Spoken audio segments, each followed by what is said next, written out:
So my top tips are, first, keep it simple.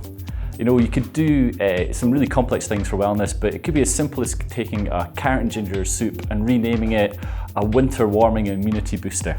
Secondly, using sleep as an upsell. Instead of having an alcoholic nightcap, you could be offering things like chamomile herbal teas or even a cup of hot oat milk.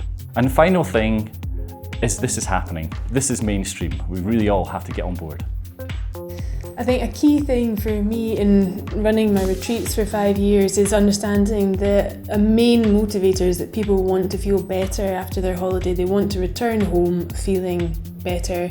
I mean, how often have we been on holiday and come back feeling like we need another holiday to recover from the holiday we've just been on? So really anything you can do to help people to feel physically and mentally better, you know, with the food that they're eating, the activities that they're doing, collaborating with anyone who can offer, you know, complementary therapies and so on.